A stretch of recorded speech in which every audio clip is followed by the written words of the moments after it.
Thank you. Am I recording? Is it recording now? Yes, it's recording. Okay. So we have, I'll just repeat for the recording's sake.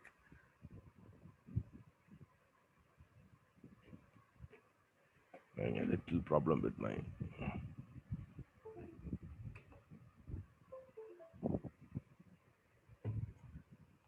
Okay, we have core modules, which is which is basically acts, Pauline, and essentials and leaders.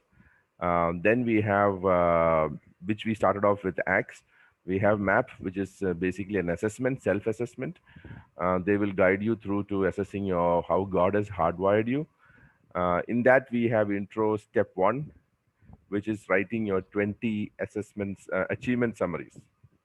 We'll look at it a little more deeper today. We have step two.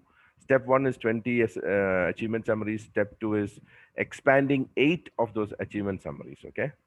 Then you have step three, where you will see your motivated subject matter. What what triggers you? What really pushes you? Step four would be what activity thrills you. You know, some activities make you feel very comfortable, very energized. Okay. Step five would be more about your motivated circumstance. Step six would be your motivated primary. I mean, step seven is motivated primary results. Step six would be motivated relationships. So these are basically they're looking at what step one is your 20 achievement summaries. Two is expanding 8 out of it. Okay. When you expand 8 of those summaries spread across your life, you are then reading these 8 summaries, looking at all the nouns. Then you will, when you look at all the nouns, one second, hold on. Can you repeat step one, please? Yeah, one second. I got a little computer issue. I just Oh, bought a device recently, and that device is misbehaving with me. One second.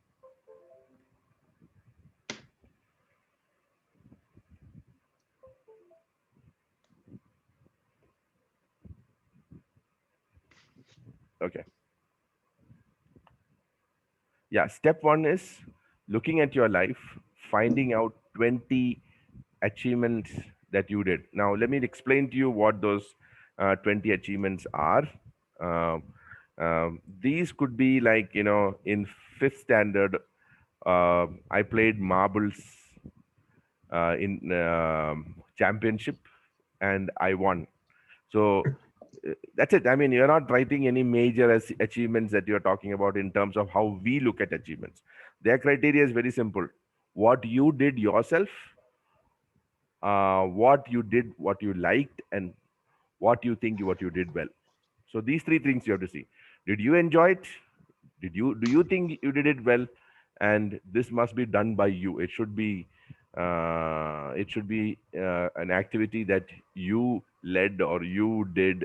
So basically, it could be anything. Like for example, I'll give you a simple one that I wrote. I led a team of older married men against younger unmarried men in my church in a soccer match, and I won the match. That is my achievement. And so now, when I expanded telling everything that I did, what I felt, all of it. That I will expand that summary. I will show you a sample of that, but which I did. Okay. So when you have 8 such expansions, it will give you the data to do your 3, 4, 5, 6, and 7. Okay. From these 8 expansions, you are going to look at all the nouns. You're going to look at all the verbs. You're going to look at the circumstances that you worked well. You will look at the relationships that you best work well. You look at the results that really drive you to do the thing. So you basically put all that together, and step 8 is going to be just a summary of all of those things. Okay. Step 8 is going to be a summary of your 3, 4, 5, 6, 7. 8 is going to be a summary of that. Anybody on map that you can't get, I'm willing to repeat again and again because I know it will take you a lot of time to figure it out. So map is just an assessment. Okay. And one question. Yeah. So when you know take those eight of those 20 things that you've written. Mm. No. 8 of not this one. 8 of step 1, you have 20 assessment summaries you're writing, no? Yeah, Which achievements. So from that's this, exactly what. that is the 20 here. Out of this 20, you will take out 8 achievement summary and expand it. So when you take 8, how do you choose the 8? Yeah. You choose preferably spread across your life. Okay, fine. Okay. You choose that which you can remember the best So because you need. some from the childhood, some Yes. from the middle, means Yes. the early childhood, middle childhood, and the later childhood. Yes. Later, Yeah.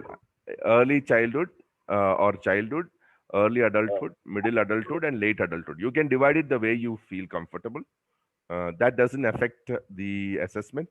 The thing is, you're choosing 8 spread across makes the assessment better. But expand what you can remember well, and expand it. When you're expanding it, you can go to 2 pages, 3 pages, no problem. It's how you write. Okay, you have to write. Okay, all of us being believers, especially in new life, we are all taught not to be, we are taught to be very modest about what we did. But here they will change it. Okay, you will have to write, I did this, I did this, I did this.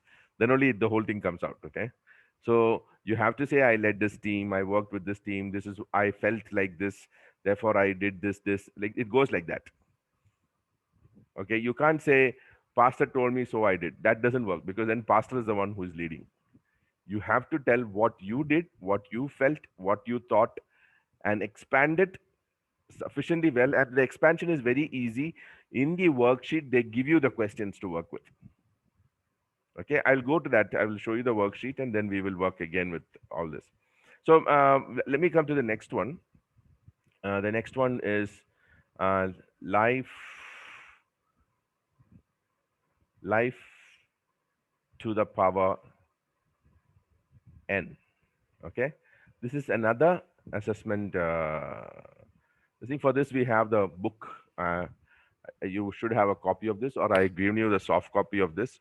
You can work with this. Okay, it's a very simple thing, and both the map and life and the book does a fantastic job.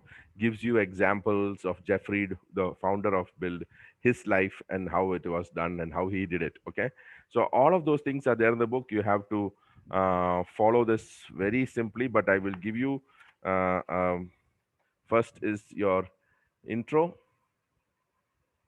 and we must read the intro because that's where we could understand what is his intention. Okay, um, the first the first chapter, step 1 in this one would be my past and where I'm going. Okay, my past and my, so most of these map and life and will take you back to your past, help you work with it. It is a kind of an inner healing thing that works eventually through this whole thing. Then this the next one is in the step 2 is my purpose, my purpose, or why do I exist. Okay, the next step 3 is my abilities, abilities. When you do step 3, I want you to know it is connected. You need to submit your map in this level. Okay, you need to submit your map at this level. That's why we do map always first. Then you have my legacy. This is what I'm currently doing. Can you believe it? I'm 4 years into the course and I'm right now doing this. Then you have my strategy.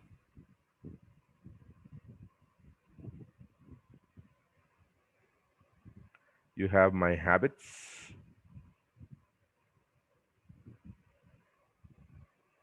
So that's where your life ends. Okay, these are wonderful tools. They are amazing, as you work with it and as you discover yourself. It's very, very powerful. I've really enjoyed doing this. I really enjoyed traveling my past. I was figuring out my purpose. What is my abilities? What is the legacy that I'm going to leave? What is my strategy for life? What are the habits that I have developed? What I need to put outside? What I need to develop in the future? This kind of sets the beginning actually for your course. They are basically trying to do give you a starting point. When you are starting with this course, you are at this point. Okay, they're making you figure out where you stand. Then as the course goes forward, that means as you do as you go through this program here, like this, as we go through this, every year on year you will do updates for life and okay, year on year you do updates for life and map is done once, and maybe after this you will, this has two books. One is identifying, the other is becoming. Okay, so you will do identifying in the first year and becoming in the second year. Life in, you do the whole thing once, and every year you update. Okay, that means something new you learned, something, some change in your purpose you figured out, so those things you update, so you have life in updates. Okay, the next part of the program is called ministry practicum. Okay, now for them, the Antioch people, this is very important because they respect what you do already in ministry, and they want to give you credit for it. Okay, so but they want you to write it in a particular way. They want you to write it in a particular way, and that they will tell you, they will give you questions and you need to answer those questions.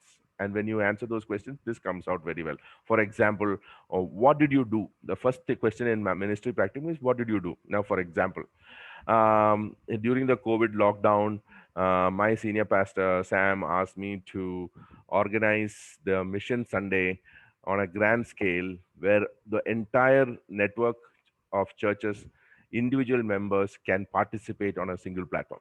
That was one of the ministry practicum I did. Okay, and I just submitted that yesterday. Let's see if it gets cleared. So I wrote what I did. I had meetings. I had meetings with Pastor Sam. I had meetings with the technology team. I had meetings with the worship team. I had meetings with the ministry team, and how we coordinated, how we talked to different pastors, how different so I wrote that whole thing, what I did. The next question is, what are the positive outcomes? What are the negative outcomes? And the third one is, what did you learn from this? The fourth is, how would you apply it in your future? This thing. Simple, not at all difficult. You can sit and do it. When you first hear it and when you first start doing this, you think, my God, it's very difficult. But once you have done it, because this is what you have done, not what Antioch is telling you to do. You probably prepared a sermon, okay, and your entire, how much time you did, what all you did, what are the things that you went about, what are the negatives and positives, and you're writing it down. That's your ministry practicum. So 45 hours of work, ministry work, that you record will give you 1 credit. Okay, for seamen you need 2 credits.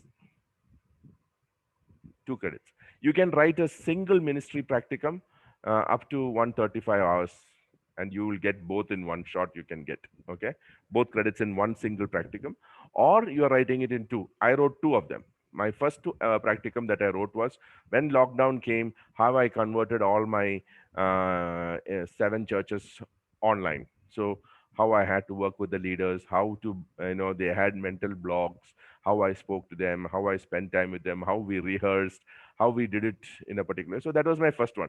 Second one was the Mission Sunday. These 2 things I wrote. I expanded it. I told what are the positives, what are the negatives. So that's a ministry practicum, which is basically they're trying to give credit for the work that you do every day in your ministry life. Only thing is, they want you to document it in such a way that it can be assessed. The last one is the teaching practicum.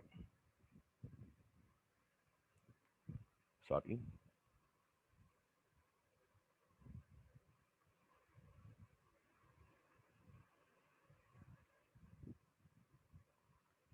teaching practicum.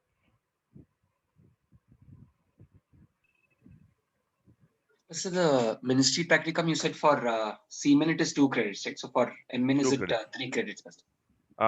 MN is a totally different story. Don't worry, Josh. We go with the first milestone. Whether you are MN or DMin, we are all going with the first milestone, that is Seaman. Okay. So we once we reach Seaman, you get certified. That gives you a lot of, energy boosters. So we get the certificate for Seaman. I just completed. I have only 2 more. I have just legacy, strategy, and habits to complete to finish my Seaman. Of course, I've submitted some. They need to be cleared. Whether if it's not yet cleared, I think the guy who is evaluating me in the US is currently on a break or something. So usually he gets it. If I submit in the night, by morning it is evaluated usually. All right. So teaching practicum is writing your experience of teaching the first principles. Okay. This also has a format, and they tell you to follow the format. Okay. Now you can only write this if you have finished series 1, series 2, and series 3. So if you have finished this, you can write. If you can finish this, you can write. If you finish this, you can write. Ideally, where are you as a MN student?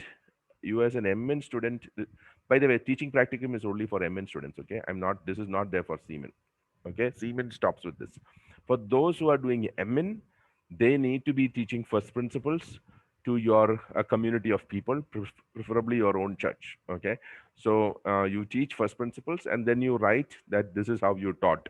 This is what your experiences were. This is what. So that basically you will write like you wrote your ministry practicum. You will write your teaching practicum experience. This also you get your credits. Okay, so this is how the course is divided. When you do MN, you have one more that you need to talk about is ministry philosophy. I'm not sure it's there for you or for DMin. Ministry philosophy. I think this is primarily for MN, but anyway, we'll leave it that. We will look at only core modules. We will look at MAP, we will look at life, and we look at ministry practicum. You must note MAP is only once that you do in your course. So if you finish this 8, it's done. You may have to do next year becoming. Life, and you do it once, then you are just adding updates, which is not very significant. So what you are seeing, this MAP and life, and which looks like a significant part, is not the significant part. It's only your beginning, and then every year a small addition of updates. Okay, ministry practicum, you actually can do it even right now because you already have been in ministry for a significant period of time. So you can finish these 2 credits very fast and get that out of the way. So the idea is, if you finish this and this and this, it's easy to get this out of the way. Then you are going to work only with the core modules over the next 2 years. Are you able to get the picture? Because MAP, Lifen, and Ministry Practicum, it will require, MAP will take you at least 3 months to finish. Lifen will take you another 3 months to finish. Ministry Practicum would take you only 3 nights if you sit and finish it, if you sit and work with it. But if you finish MAP, Life, and Ministry Practicum, the chunk of what you see on this whiteboard will be finished. But this 4 is huge. It's very, very big. Okay, now I'm going to be discussing core modules after this, because MAP and Life and Ministry Practicum is very easy. It's this is basically the assessment of who you are. This is an assessment of what you're hardwired like. Life and is a grand look at your whole life story and helping you to orient your life with a divine purpose, with a clear strategy going forward. If you're a person who is just getting up because the alarm rings in the morning, and then you go to bed because your body is tired, and in between something happens and your life is going on like that, life and makes you to kind of sharpen the edge and kind of give you direction and make you rethink your entire life and rethink your strategy of life and get you to a place where you are living intentionally. That's the whole idea. Okay, then ministry practicum is something that you're already doing. Okay, till here, has anybody got any doubts, any problems? Forget the MN thing. We are going to look at Seaman only right now. Okay, anybody? Yeah. Pastor, when you say recording 45 hours and I mean, so how, when you say recording these 45 hours, how is it? It's on a I mean, a single program that you have done, or You can actually do 5 hours, 5 hours, 5 hours, 5 hours. You can do 10 hours, 10 hours, 10 hours. You can do it in any combination. But when you show 45 hours, you get 1 credit. So you can be writing 10 different events or 3 different events, all amounting to 45 hours. okay. Okay. Also, yeah. Now I wrote first one was 64 hours. One shot I wrote one event. Second I wrote 50 hours. So I met both the criteria. I finished two requirement for past ministry practicum. Only thing is my US evaluator need to agree to what I've written. That's all. Mm. But question, Pastor, Yes. how do you rate this 45 hours? It's by words, number of words? Or? Yeah. Okay. Good question. So let me just take you there. Hold on.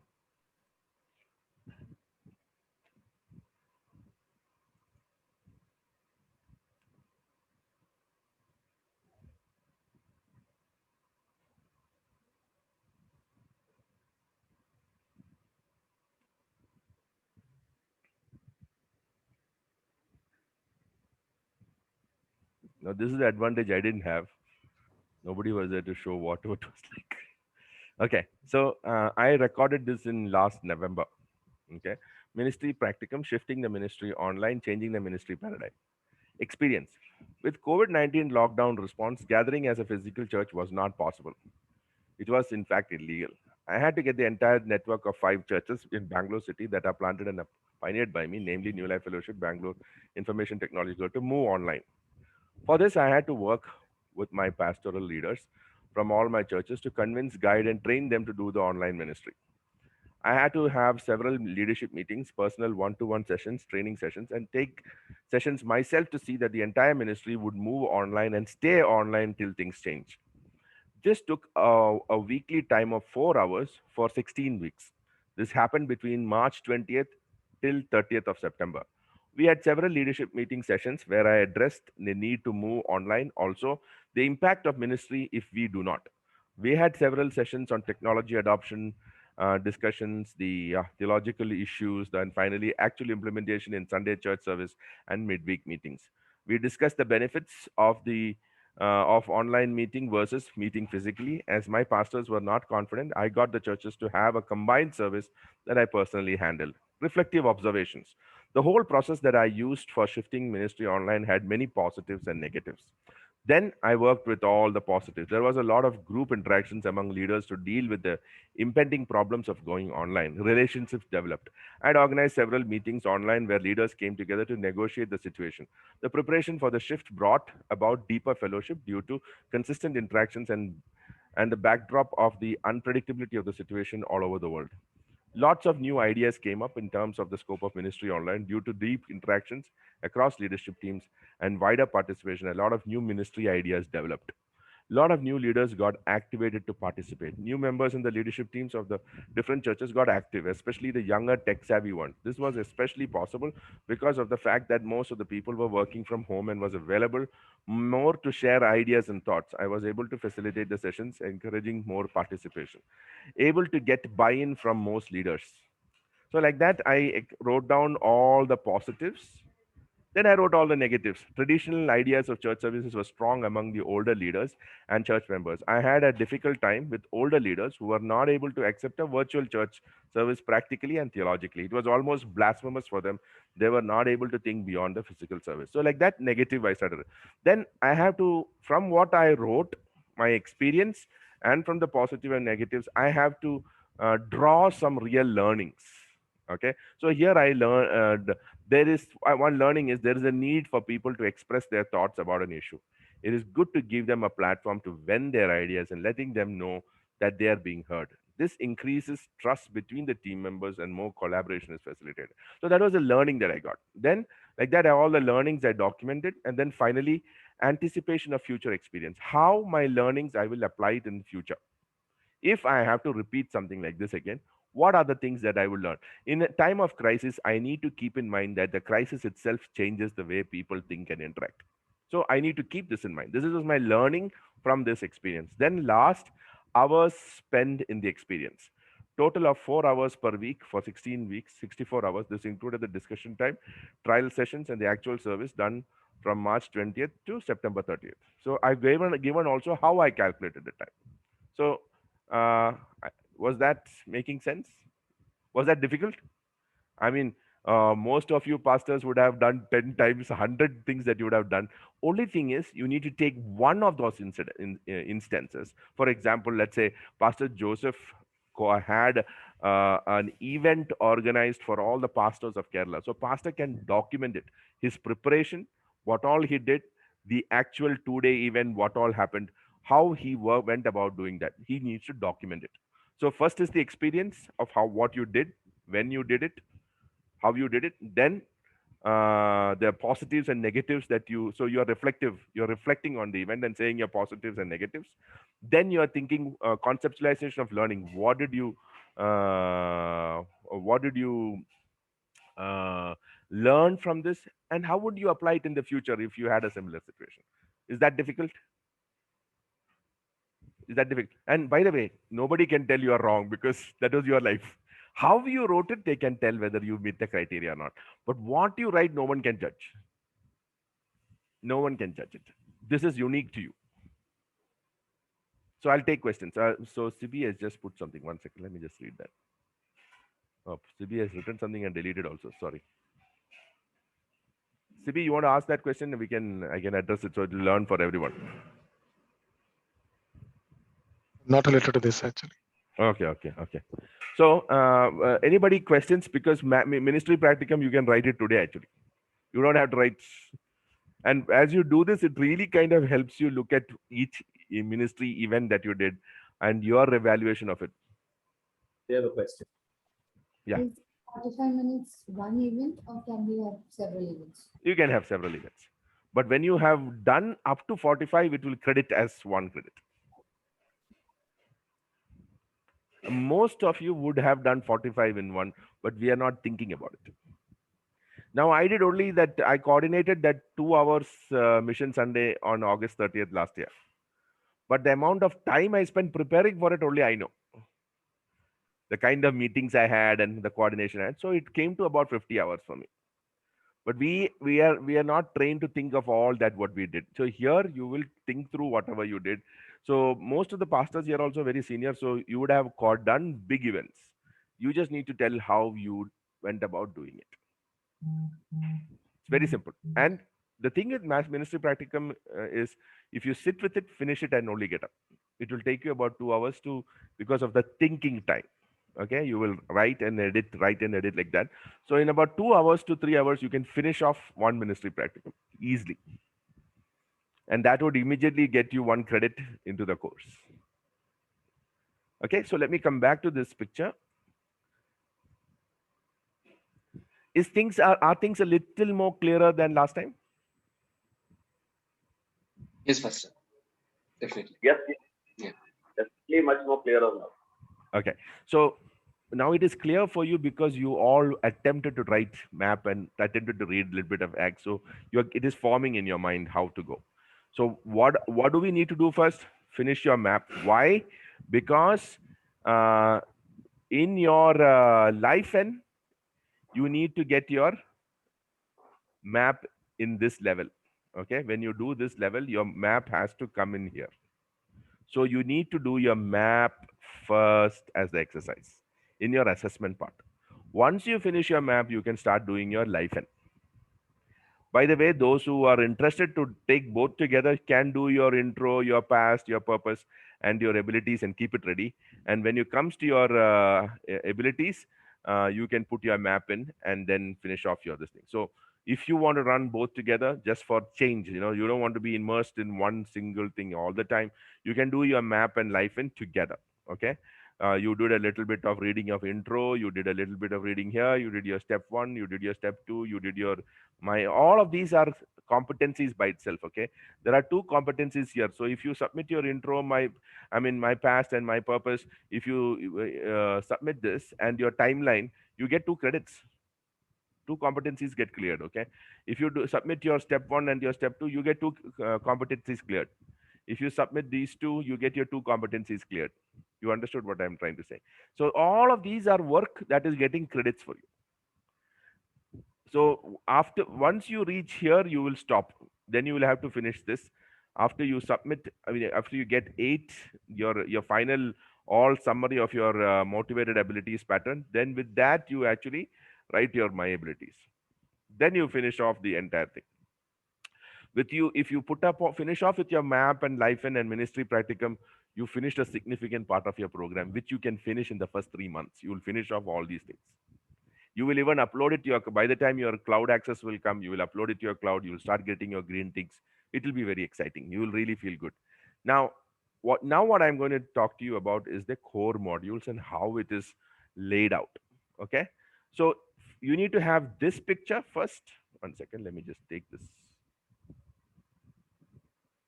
You need to have this picture, the grand picture. And once this is the overall picture, but I don't want you to confuse it with what I'm going to do next.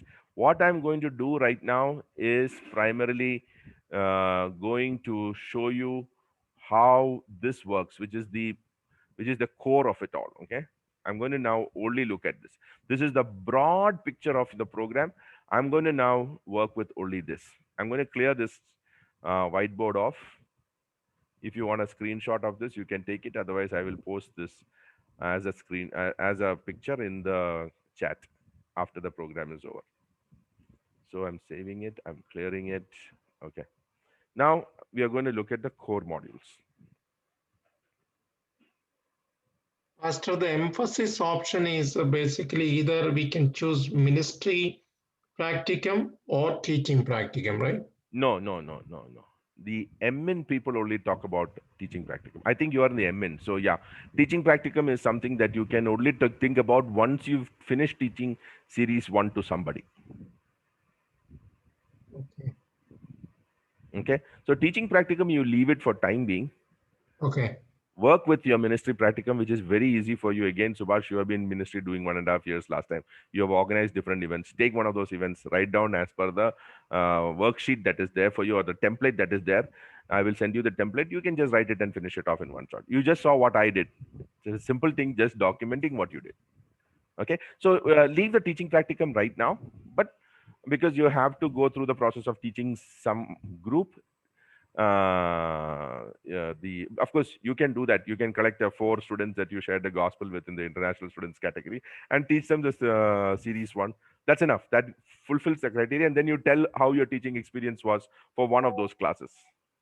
Okay. Now I'm going to work with the core modules. Now, how did that happen? Okay. So what are the core modules you have? What are the core modules which we talked about right now? Acts. Okay. Acts. Pauline. Understanding the essentials of sound doctrine. Yeah.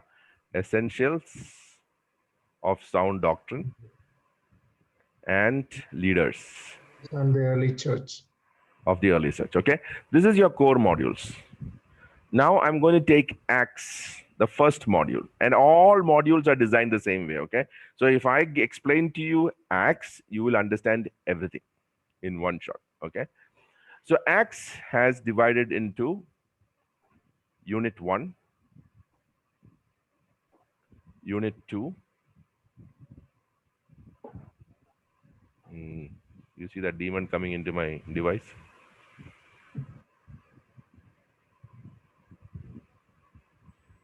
Unit 2, Unit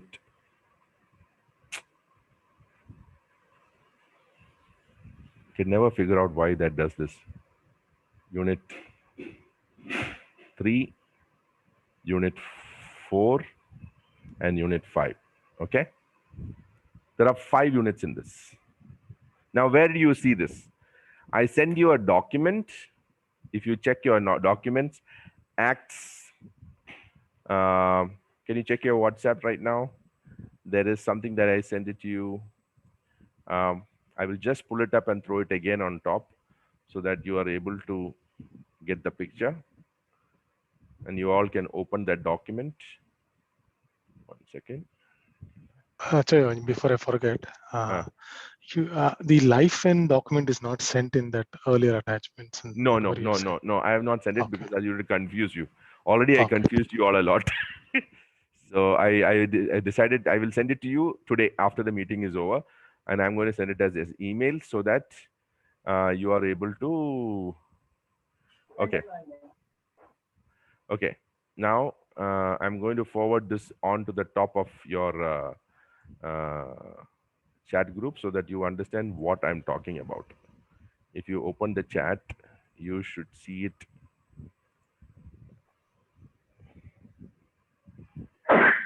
Yeah, now it is there. Axe complete course. Did you see that? I had sent that paper document earlier, but now I've reposted it on top. If you check your chat group, not the Zoom chat, your WhatsApp chat. Have all of you seen the document? Okay, I need you to open that document, okay? And I'm going to open and share it to you right now. I'm going to open that and share it with you right now. Yeah, we said unit up to 5, right? Yeah. 1 second, just hold on. I'll just open the document.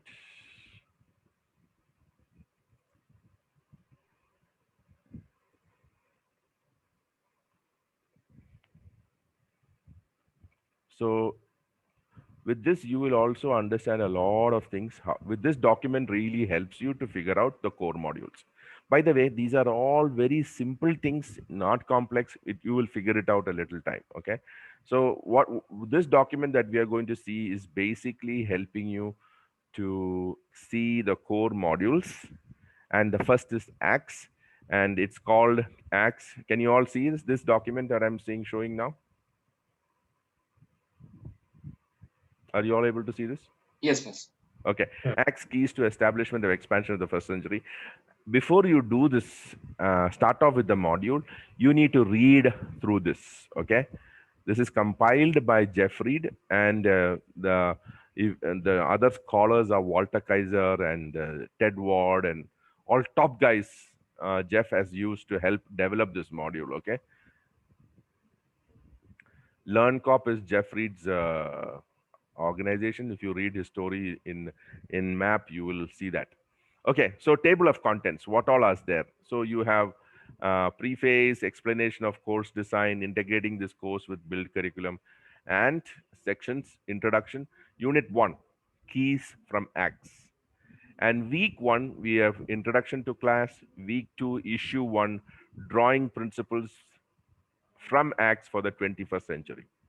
So this is what you and me were working with those. 1 second, annotate.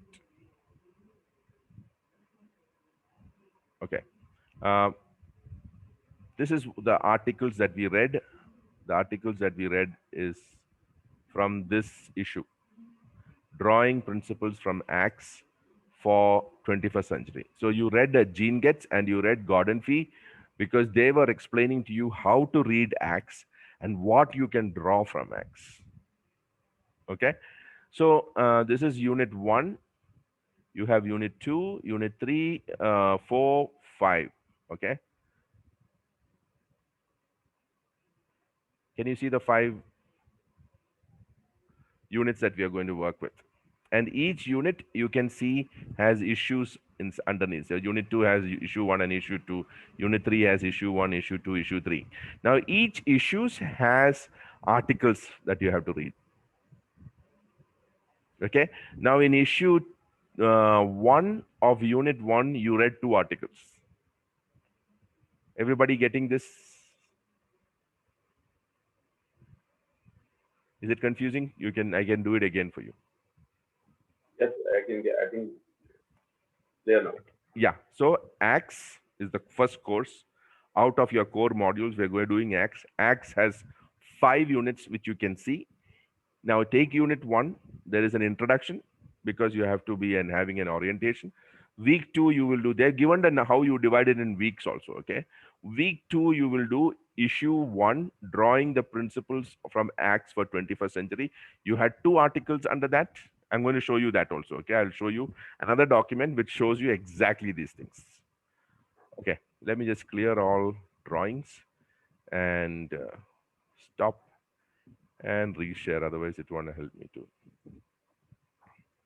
So this was your basic thing. Section 2 projects, guides and models. These are basically, all these 5 are basically answers to the competency questions. They have given you model answers, but please don't copy it. Okay. So you see there are 5 in section 2. There are 5 competencies that you'll be writing. So these competencies are wired to the 5 units. The 5 units we showed before. Each unit that you have, unit 1, unit 2, unit 3, unit 4, unit 5, each unit has a paper for you to write. Okay, it's called a competency paper. And the answers to the competency papers are given here. Keys to effective establishment. That's the first question for you. After reading unit 1, you have to write down keys to effective establishment and expansion of the first century. Now, we being New Life Fellowship, we are masters and scholars in church planting. Okay, you can write left, right, center. If you read the book of Acts, they will make you read at least 3 times the whole book of Acts. It is like Acts becomes like the back of your hand, correlated with all that Pastor Sam has done over the years, of which most of us have been part of it. You will see the absolute beauty of what the Spirit of God was doing in the first century and is doing in among us today. Okay, so basically you're going to write down all the keys. It's a very simple thing, but it will go into 3-4 pages actually writing that answer. The second is competency would be on the local church, and how very interesting things for us because we are all part of it already. So that's about section 3. Section 4, don't have to work with it. Lifelong learning, you forget about it. So theological readings. So you have the first one, Acts Problem of Historical Precedent, which you all found difficult to read. A look through the lenses, which was easier for many of you. So this is a list of all the articles we will be working in the book of Acts under one page they have put. Okay. This is the list of all the articles that we will be doing in the book of Acts. So preface, I want you to read this, okay? Because this will give you the spirit of the course. Okay, they must remain true to the scriptures. They must adapt to a variety of training situations. So all of those things you need to read. Gives you a lot of ideas, explanation of course design. Then they will give you, this is a common thing for all your courses. If you have done first principles already, this is already done for you. Section 2, project guides and models. Again, we talked about it. All of this is just expansions of the previous one, theological readings, which we read already. Now here comes curriculum overview. Okay, how the course is done for us with the core modules. So your core modules contain a leadership series 1, which includes foundational courses, your Acts, Pauline, and understanding and leaders, which will give you your semen, which we already talked about. That's part of the leadership series 1, foundational courses. Okay, this is just classification for them. For build, when they talk to you, or when Antioch speaks to you, they will talk to you about leadership series 1 courses. So that includes your Acts, leadership series 1 foundational courses includes Acts, Pauline, understanding essentials and leaders. This is another way of classifying it. When they communicate to you, when they say, have you finished your leadership foundation courses? They're basically asking, have you finished your semen core modules? You can say, these are the 4 things that they're talking about. Then once you finish this, and if you are MN, you have preaching, teaching, and worship in the early church. You have shepherding, counseling, and the early church. You will have interpreting the word 1, and you can do any of the other ones as a elective. Okay. Now leadership series 2 is primarily your MTH, which we are not doing. Okay, so we are not touching that at all. We have only till building courses. Of this building courses, 4 we will be doing. 4 Acts, Pauline, essentials and leaders from the foundational program, which will give you your semen actually. And above that, when you do preaching, shepherding, and interpreting word 1 or interpreting word 2, you would get your MN. Okay, so that is all that you need to see there. Now coming to the most important this thing. Okay, with regard to acts, what is your course objectives? By doing the course acts, where do you want to reach? What is the plan? You need to read your course objectives very clearly. Okay, when you do all the 5 units of this course acts, what would be the objective? So you need to read this. This is very, very, very important for you to read it. Because if without reading this, if you read and then write the competency, you just won't get what they're trying to do. Okay, read the course objectives. Then each of the unit, he has given a summary. Okay, progressive role of each unit. So to meet these objectives, how these units will help you in doing that. So unit 1, which we are talking about, or we just started reading, what will, after you finish that unit, what would be your outcome, or what would be your learnings?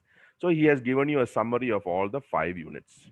It's basically repetition and repetition and repetition, but each time you repeat, you're going deeper. Okay, so all of those things again expanded, given you a little more picture, a little more deeper view of each unit he has given you. After this will come again the same thing. Unit 1, drawing principles from Acts of the first century, the Bible passages written. Now this is where we are going to be working. This is the document we are going to be working with. Okay, unit 1, keys from Acts, issue 1, drawing principles from Acts for the 21st century use. So what Jeffrey is trying to do here is that as you're going to study the book of Acts, he is giving you how you should read the book of Acts. He's teaching you how you should look at the book of Acts. Okay, so in that issue 1, drawing principles from Acts 21st century, how you should read the book of Acts. So he gives you some scripture readings to do, and the 2 theological readings which you have tried to attempted to read. That is the problem of historical precedent of Acts by Gordon Fee, and a look through the 3 lenses Gene gets. Till here, are you able to understand? Is it difficult? Yeah. Everybody else? Yeah. Yeah, so far good. Okay. This is good. So we finished the first, we did the whole course, the broad view of doing core modules, map, life in, ministry practicum. We took up core modules now, and we're looking at it in detail. In core modules, we took Acts as an example. And in Acts, we have looked at how it has 5 units, unit 1, unit 2, unit 3, unit 4, unit 5. In that, we took 1 unit, and we are looking at detail right now. Okay. When you do the study of Acts, first thing you need to read is the first course objectives, which we have already showed you. That by studying the book of Acts, what objectives are you trying to meet? Then we looked at each of the 5 units, their summary in small paragraphs, which you need to read. And then we went into the detailed look of each unit. Okay. So I'm going back there again to give you an understanding. So unit 1 has how many issues? Issue 1, and you can see issue 2. Okay, after that it's over, you're going to unit 2. Okay, so when you look at unit 1, it has 2 issues. Some units have 3 issues, some units have 4 issues. You will come along that as we go. And this thing, it's not a fixed pattern how many units come inside it. Basically how many issues come under a unit. Basically each issue is bringing about a dimension. See, now issue 1 is a preparation for you to do issue 2. What is the issue 2? Keys to establishment and expansion of the church in the first century church. Okay, keys to establishment and expansion of the first century church. You are going to draw these keys from the book of Acts. You can read this, see the biblical passages for that issue. Acts 1 to Acts 28 is there. Can you see it? The whole book of Acts you have to read to do this issue. But what they're saying is, before you do issue 2, which is the core of what you're going to do in unit 1, you need to know as you read Acts how to read Acts. That's what they're telling you. Okay, are you able to get it? These 2 articles, Acts, the problem of historical precedent, and a look through the lenses, These two articles will help you to figure out how to read the book of Acts, how to draw keys from it. That's a simple thing. Now, issue 2 is you see this article here, the geographical expansion, numerical growth, and diversity of the early church by Arthur Patzia. Well, that's a huge article. It's going to take you time.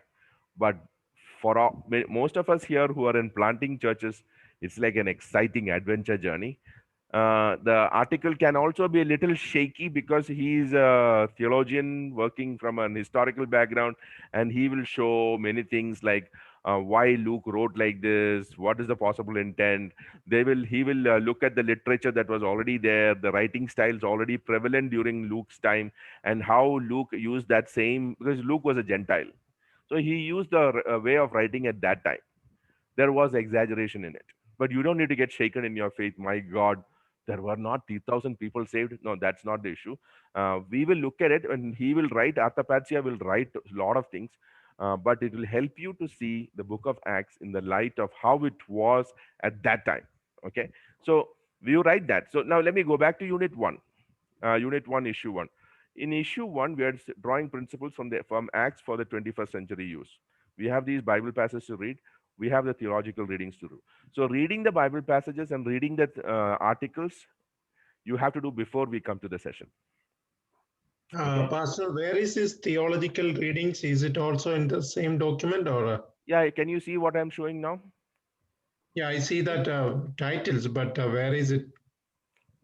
I just send that 2 articles to you of these 2. Acts. Oh. Okay. When you get your cloud access, you will get the soft copy to view on the cloud. This thing. Otherwise, I will be sending you the articles one by one.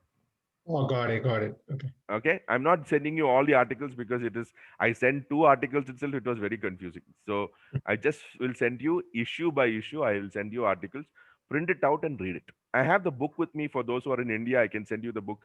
But the book is even more confusing because they have placed the articles in a mixed order. So it's just better to avoid it. Print out the document and read it on article to article. Okay. Now, before you come, one second, hold on. Before you come for the session, you should have finished.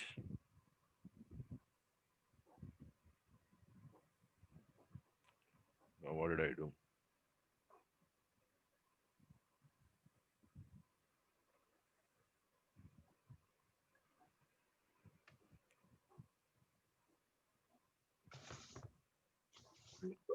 So, one second, hold on. Okay, before you come for the session, that is our cohort session, you should have done your Bible reading and you should have done your theological reading. What we are going to do in the cohort. Socratic discussion. One second.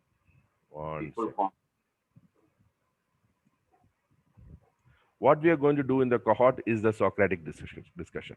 Okay, we are going to discuss these questions, discuss these projects, and if you have read the Bible, if you have read the theological readings, and we in the cohort as the church, we sit together and discuss this. We come to our conclusions. We discuss the projects. Then you are ready to write your competency. Of course, you are not ready to write the competency just doing issue 1. Then you will be, by doing this, you will be ready to read the book of Acts and figure out the keys for establishing and expansion, and read that article, read the whole of book of Acts. Again, we discuss, and then projects. Once you finish this, now next is unit 2. So you would have finished unit 1. So after you finish unit 1, having done issue 1 and issue 2, you are ready to write the first competency paper. Okay, what is the first competency? Develop a set of keys for the establishment and expansion of the first century church. That's it. Now, what is that? Prayer is a key for me for establishment of the church. That means I, as a pastor, when I'm planting a church, I use prayer as a key for establishment. I use prayer as a key for expansion. Then I write, okay, small group gatherings are very important for me to establish. Where do I see that in the Acts of the Apostles? Plenty of places. So like that, you will draw out the keys from the book of Acts, and the keys to establish a church and the key to expand the church. You will draw it from the reading of the book of Acts. The issue one explains or helps you, prepares you to read the book of Acts and to draw it correctly from it. Issue two is basically reading that article, geographical expansion, numerical growth, gives you a beautiful picture into the first century world, how it was, what it is, so that you are clear about what it is. Let me tell you this: if you do issue 1 and 2 clearly, your entire course, including Acts, Pauline, Essentials of Sound Doctrines, and Leaders, become very, very easy. This particular unit is foundational for you. Foundational, because this is where you read the book of Acts again and again and again and again. And that becomes like, the software that will drive the entire hardware of church planting ministry. Okay. So, uh, similarly, now you will go to unit 2. In unit 2, what you are looking at it, the role of the local church in fulfilling the Great Commission. In that, you have to issue 1, understanding what the Great Commission is. Okay. The next unit under that is the role of the local church in fulfilling the Great Commission. First one was understanding the Great Commission, but the unit title is the role of the church in fulfilling the Great Commission. For he wants to first make you understand what the Great Commission is. Unit 2, he's discussing about how a local church works to fulfill the Great Commission, and that is over. So only 2 issues there, and they will have to write a competency. It's an easy competency, very easy to write because all of you are doing this. Okay. Unit 3, the core model, Pauline strategy. What was the strategy Paul used to plant a church? Okay. Wonderful. It is very beautiful to do this. So in that, you have first, what is a missionary work? Core of Paul's missionary strategy. Here you have issue 3, the relevancy and normality of Paul's strategy.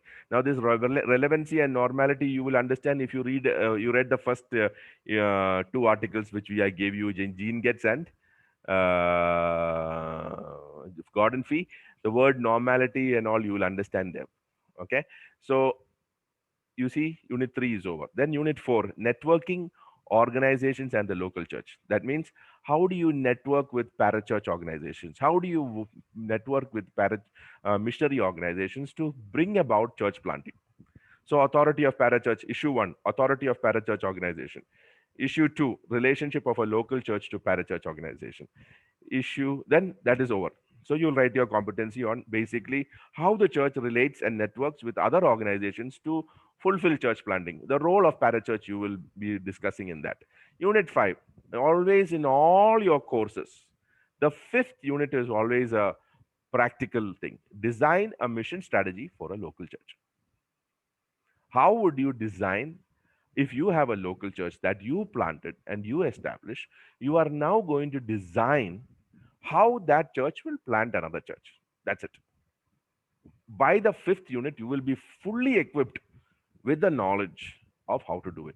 Issue 1, designing a mission strategy for a local church. Issue 2, leadership training and missionary strategy. With that, your first unit is over. Your Acts course module is over. Anybody having any doubts with regard to this? I'm going to talk only this much. As you see 5 units in Acts, you will see 5 units in Pauline, you will see 5 units in Leaders, you will see 5 units in Essentials of Sound Doctrine. Okay, and each unit will always have issues underneath, exploring and expanding your understanding about that specific unit that they're discussing. Now coming back to the other screen. Okay, you have issue 1, issue 2, and you have to write your competency paper. You have issue 1, issue 2, write your competency paper. Here you have issue 1, issue 2, and issue 3, I think here is there. This is why it's misbehaving. Then you write your competency paper. Okay. Like that, unit 4, I think you have issue 1 and issue 2, and you write your competency paper. Issue 5, you have issue 1 and issue 2, and you write your competency paper. Are you able to understand the whole picture now of Yeah, how? I have one question. Yeah. I see every issue afterwards, there is a projects, write a 1 to 2 page assignment on that, right? Correct. So is that part of the competency No, paper no, or no, no, no. That helps a you assignment, prepare right? that helps you prepare the competency paper. If Okay. you want, you can write it. Build or Antioch School suggests that you should write it, but it's not compulsory. I never wrote any. I first, when I did ACTS, nobody told me. I just lost. I wrote all the projects. Then they told, no, you don't have to write the projects. Write the competency paper. Oh, okay. Okay. Okay. Now I'm going to show you the competency questions. Okay. I'm going to show you the competency questions. But you understood, no? The book of Acts has unit 1, unit 2, unit 3, unit 4, unit 5. Each unit has issues inside it. And after you finish unit 1, you have to write a competency paper. I'm going to show you now the competency questions of Acts. Okay. I'm going to show it to you right now. Just hold on.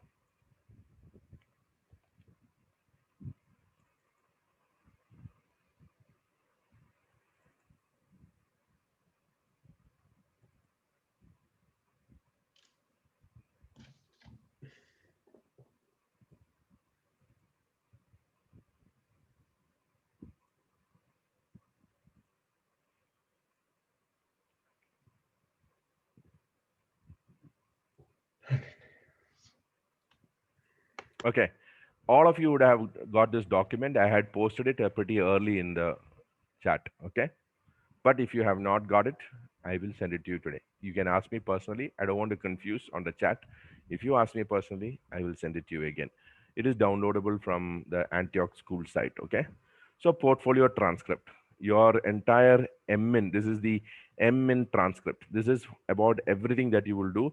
A lot of repetition is there from the document that I sent it to you today morning on the chat. Okay. A lot of repetition is there in that. Okay, general objectives of this is now general. Okay, he's talking about general objectives of Antioch School programs, not your MIN. Okay, then he will specific program objectives of MIN, not your acts and things like that. So life and ministry development. So you see the SEMA motivated abilities pattern helps you identify your own unique design. If you read it, it really helps you. So it gives you semester hour credits and things like that. 6 credits you get. Okay. Map motivated abilities pattern, motivated abilities computer assist, which you don't have to worry about. We are writing one of it only. And then becoming who you are designed to be, projects. Becoming who you are designed to be. This is after you are identifying, you are becoming. These are all now we are looking in little more detail. Okay. Life and what is all the steps, which is there already in your book. You don't have to worry. Then you have to do life and updates. Every year you're doing updates. Now your core training modules, leadership series 1 program, 32 credits you get. Acts. Can you see Acts? Determine the fundamental biblical principles regarding the mission of the church and its role in missions and develop guidelines and strategies for these principles for a local church involvement. Develop. Now your first competency is develop a basic understanding of the biblical keys to the establishment and expansion of the first century church as taught in Acts. Now, can you see that this competency paper is related to issue 1 and issue 2 of your unit 1 of Acts, where in the unit issue 1, they taught you how to read Acts and how to look at Acts and how to draw. And in issue 2, you are reading the whole book of Acts and drawing keys for establishing an expansion. So you write a paper on that. So this is your competency question. This is your competency question. First competency question that you're talking about is here. Okay. So where you find your competency questions, you go to your MN transcript, come down to Acts, and then you will start. Second unit is mapped to second competency question. Develop convictions of the role of local church in missions today. Brilliant. I mean, if we have been in New Life and we've been involved in the planting of a church or a network, these are core to what we are doing. Okay. But when we do these courses, we will start to get clarity. We will start to look at, wow, we can do more things. It is an amazing program. Okay. Develop convictions on the role of the local church in missions today. The third competency is develop a biblical definition for missionary and missionary work in as taught in Acts. Fourth one, design a model to use a guide in planting and establishing churches today, not in Acts, today. From the core elements of Paul's strategy, used on his missionary journeys, including local churches and mission agencies and apostolic teams. So, from whatever you learned in the first 3 units, you have written 3 competencies. The fourth competency is bringing a little bit of everything together. How the local church is supposed to be involved in missions. How does it go about it? How does it network with other organizations to fulfill that? Because you know the fourth unit is all about parachurch organizations.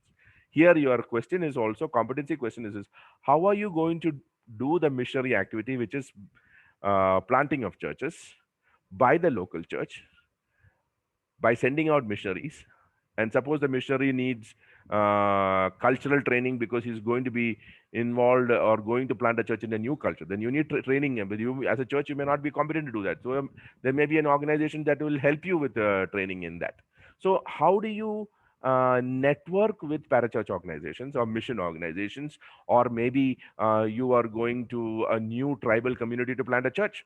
How would you leverage a Bible translating organization into your mission activity, where that mission organization comes in with the 2 or 3 people who will sit in that community and start translating the Bible, so that as you reach out to the community, you can use the text now that which is being translated into that local language.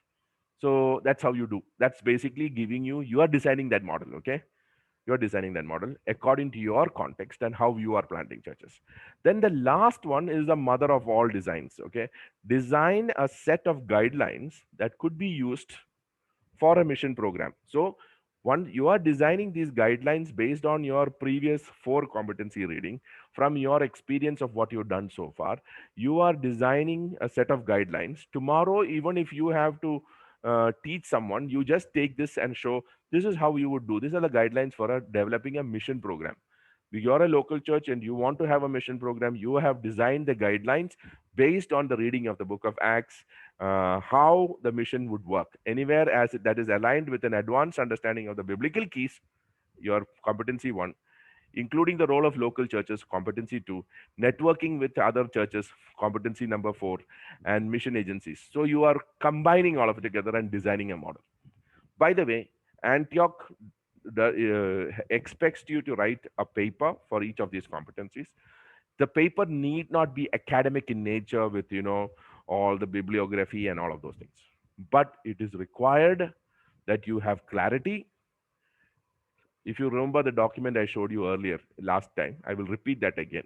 You should have, okay, let me just, are you clear on this till now? The 5 competency papers mapped to the 5 units which you have to write. Is any doubts in this? Anybody?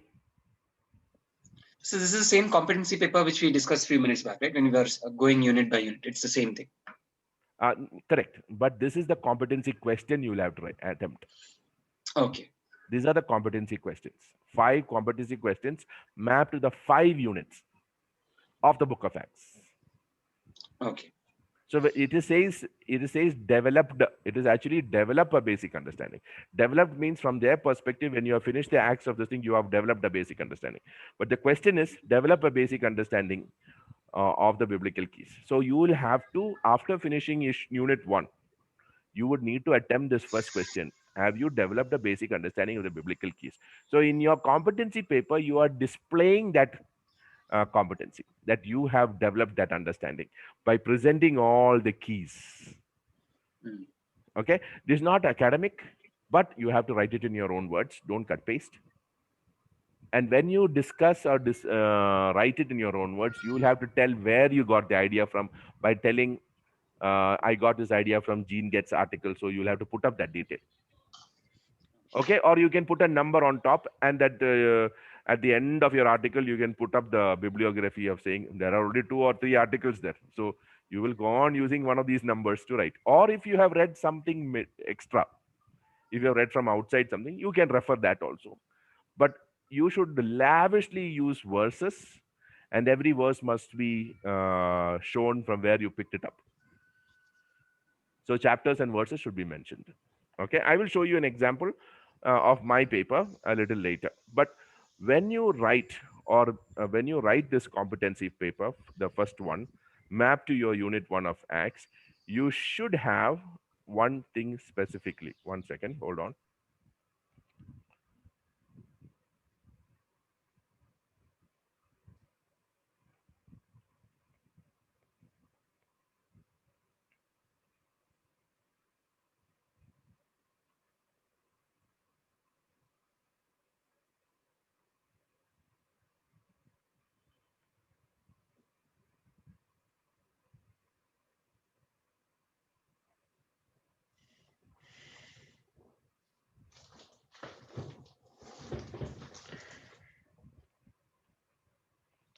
I will take doubts after this. One second. Last thing I want to show. I showed you this last time also, but there is something called a student competency assessment guide. That means student is me as a student. I mean, when I say that's you, competency, you will write competency. How will you write competency? You would have started a course, core module course. Let's say you started ACTS, and in that there are 5 units. Each unit is mapped to a competency question. So unit 1 of ACTS, the competency question is develop an understanding of the keys to the expansion and the establishment of the church in the first century. But you need to assess it. So who is the first assessor of your competency? You yourself. Also, when you are writing it, you should know that you should meet these competencies. So they will make you evaluate first. And they will also evaluate based on the same guide. So what is the guide? So, okay, now this document has got for everything assessments, okay? So in this, let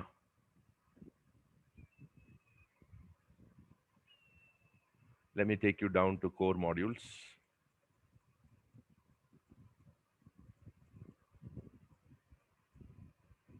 Life and ministry development, how would you write? How will you check? General education.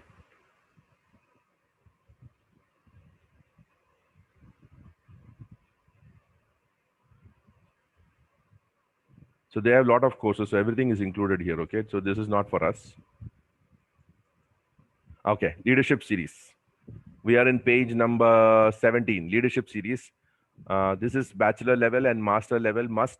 Okay. Bachelor level must meet first 4 criteria plus 1 additional criteria. Master's level must meet the first 6 criteria plus 1 additional criteria. So those who are doing MN, you need to meet this criteria. Okay. When your competency should be clear, it should have clarity. Can you see that clarity part? Can you see it? Is everyone able to see the first one, clarity? Okay. Yeah. So is your competency crisp and readable? Can it be readily seen that a particular competency is being addressed rather than others? Is it easy to see the strengths and weaknesses related to other criteria? Does it use subheadings, bolding, underlining effectively? Now, we are Indian writers.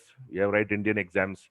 So we all know how to put headings and subheadings and underlining and numbers and all. Please use it lavishly, okay? So that will make it clear. It will have clarity, okay? Second one is complete. Complete. That means now here it is, the first question is what? Develop an understanding of the keys for establishment and expansion of the church. So there are 2 parts. You need to know the keys for establishing. You need to know the keys for expansion. So when you present that in your competency clearly, it will become complete. Okay. accurate and is on target? Does it demonstrate an accurate understanding of the development of thought on the course? So in this particular course of ACTS, does your competency show that you are progressing in your understanding of the course? Okay, so when you're writing it, it should show that you are progressive in your understanding. Supported. Are the ideas supported logically? That means, is there coherence in your entire writing? Is evidence given to support claims that are made? Has a case or an argument being built? Have explanations been given? For instance, is biblical teaching used as a point of reference? This is about quoting verses and putting the number, the location in the Bible, the chapters and numbers. So whatever thoughts you're writing from the Bible should be substantiated by verses. And resource interaction is, does it include interaction with the articles of the course? So if you are thinking of an idea, is it that relating to something that you read, and how are you showing what you're writing is related? So you will mark it there, arthapatia, the geographical and other expansion, that article name you will put after writing that paragraph. So you should show resource interaction. So clarity, complete, accurate, supported, and resource interaction. 5 criteria you need to meet when you write your competency. Okay. Now, apart from this 5, out of creative, critical, and collaborative, you need to have at least expressed 1. Now, creative, does it show unique or personal style in its format? Have you drawn some charts? If you draw, does it use graphics, original charts, and media? It then becomes very creative. Okay. Is it critical? Does it use standards from the competency as points of reference for evaluation? From what you learned, are you now critiquing your own ministry? If you are critiquing it, does it show exercise of judgment regarding options? For instance, does the ministry reflection, that is, ministry reflection already happened before, if you see before implementation, does the ministry reflection include assessment of ministry experience based upon the standards of competency? Collaborative, does it show interrelationship of one's ministry with other individuals or organizations? As you wrote your ministry reflection, which is the 5th one in the previous one we read, are you able to show that you interacted with some other organization, how you use the help?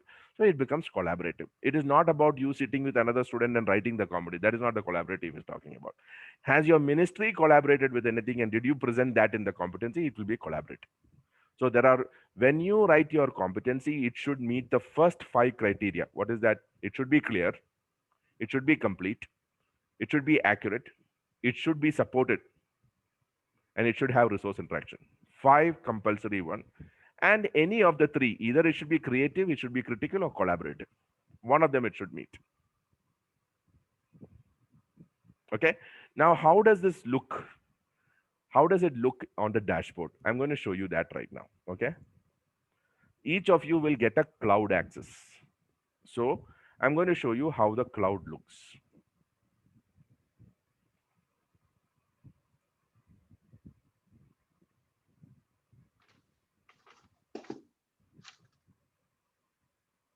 Are you all able to see this? Yes, please. Okay. I'm logging in. Mine is a daemon dashboard. Yours is, those who are doing Seaman will not be like this. Those who are doing MN will not be like this. This is a daemon dashboard. So don't bother about this. But you will get something like this. Each of your programs, MAP, LifeN. Now don't look at paradigm transformation, but those are all from the doctor project. Teaching practicum, ministry practicum. Can you see this? Okay. Now for me, ACTS comes under teaching practicum, but for you, it will come under the main papers. So if I click on ACTS, which I have completed, okay, my dashboard will look like this. Develop a basic understanding of the biblical keys of the establishment expansion of the first century. Just now we read it, right? That's your first competency question.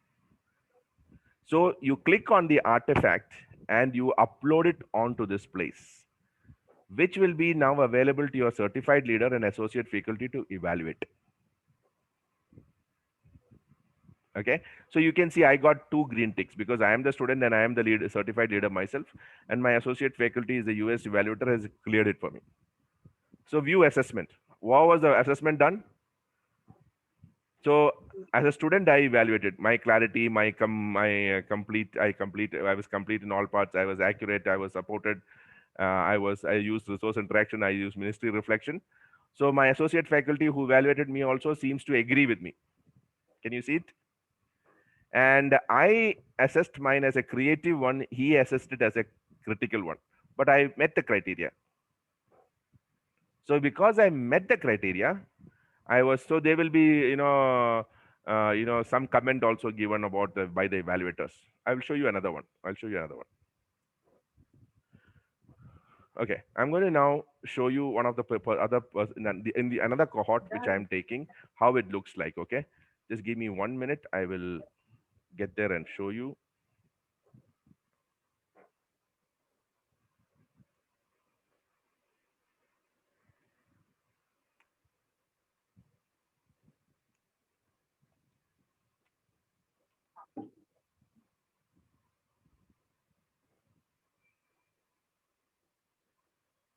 Now, what I'm going to show, please do not be scared looking at this thing. Oh my God, this is.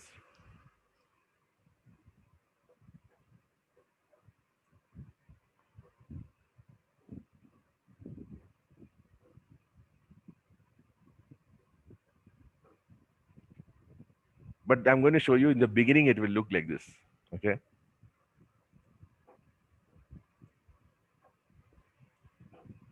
Okay. Can you see that how a paper got evaluated here? So this particular student seemed to have cleared the certified leader that I am doing it. Associate faculty is looking at this. Okay. The student name is, I think, hidden here. I don't see the student name here. So they got all 3 green ticks. Probably this is Robin or somebody like that. Okay. But you noticed one thing. At resource interaction, the associate faculty did not agree with the student or with me and said, you have not done resource interaction. And he has given a comment. He has given a comment here. The posted artifact, so Bill Burns is a US evaluator. So I am the certified leader. I evaluated good job, well written. But Bill Burns in the US didn't agree with it. He said the posted artifact is a good start in demonstrating this comment. However, it needs further development to meet the criteria. In order to meet the resource interaction criteria, you should include critical interaction in the main articles of the course and show engagement of thought, not just quotations, citations, and bibliographic references. Whenever you use a quotation or a list. So then, this is Robbins. Okay, Robin says thanks for the comments in this thing. So you notice that this was returned to him, and then again it is evaluated, and then finally he met the criteria and he cleared it. Okay, this is how your cloud will look like and how your your paper is evaluated. See, the student also evaluates using the same criteria. The certified leader uses the same criteria. The associate faculty uses the same criteria. Nobody can just mark you like that. And if he is marking you something less, he will have to explain why he is marking you. So you can correct specifically in that area. All right. I spoke a lot of things, but I gave you a full redo of the whole course again, how it is, what are the different parts of the course. We looked at each part sufficiently in detail. Then I showed you how the core modules is to be done. I showed you taking the book of Acts, how unit 1, unit 3, unit 5, 3, 4, 5 will come, how each unit will have issues under, how each unit is mapped to a competency, how the competency need to be written, what are the criteria to be reached, how it is going to be evaluated. All of it is done. Now I'll take questions. You got 15 minutes. I will redo this whole thing again. No problem. You can ask me questions. But is it getting clearer for you? That's all. You got 3 months to become clear. This is the second session, but you should be getting it clearer and clearer now.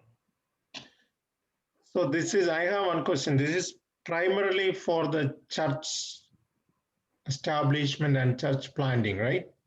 Yes, it is fully church-based. The whole course is church-based. And how about those who are not literally in the church planting ministry, rather doing some other para-church ministry? David, we would encourage all para-church ministry people to start planting churches. Master, you've not sent the applications, have you? Not yet. Okay. 1 second. Hold on. It's really encouraging.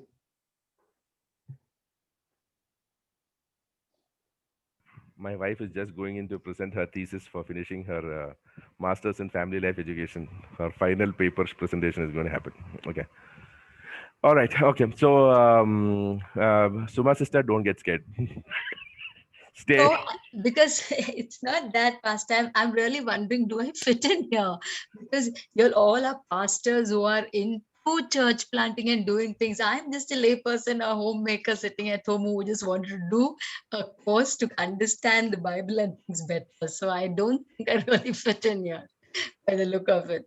So, Suma sister, you will understand basically the Bible. That's all. What God did in Acts, you will understand it, and you meet those criteria. Many other places you may not be involved in it, but you are saying this is what you understood. This is what so Suma, you are part of a church right now, which was a planted church, which will plant in the future, Okay. and it is going to plant somewhere in Sarjapur, the actual village. That's the next step. So you can actually write that story. Hmm. Actually, I think she's getting scared with you, Dr. George, because what you are doing is scaring people. Because church in itself need not be it can even be a small group. Yeah. A We're talking small group. church can be a small group, and it can actually begin with a small group, and then you expand the small group into 3 small groups. It's also a church. Exactly. So when you're looking at Dr. George an example, that's you should not do that, because he's doing 5 churches, then Sarjapur, then North Karnataka and all that. So even I got scared for a long time. So now I realize. Okay. Now I understand what Pastor Juju is saying. Okay. The fact that many of us are here who have gone some journey will only help in presenting the case and presenting the situation. So picture is there. If none of us had planted churches, then we could not figure this out. But when we say church, it is a small gathering of people. Suppose you are Carousels, you're running a carousel, and that church carousel grew and you became another carousel. That's good as the church planting. Juju, Pastor, am I correct?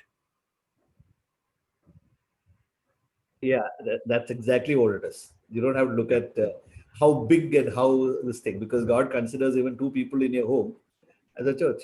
So Yeah. Yeah. I mean, not your family, but talking Yeah. about disciples. But I think we will actually get scared at the grander things of what Paul did. Okay.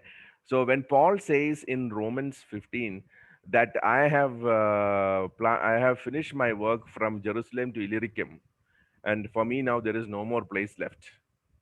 That's very profound, because the number of churches he planted from Jerusalem to Illyricum and is a huge geographical region. But yet he says he's finished his work.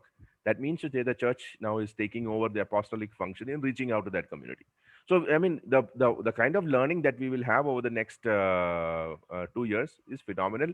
Whether it is in the small framework of carousels multiplying, or whether it is small unit churches multiplying, or whether you are part of a larger network, I think the spectrum is there in this group, so that we can all learn. I think it's like eating a meal. First you have the soup, eat your soup well, and then you go to the whatever is the course, the salads and all. If you go in that order, and then so then you can actually stop with the salad also. It doesn't matter, right? You don't have to go to Illyricum all the way. But if God is calling you to do that, okay, do that.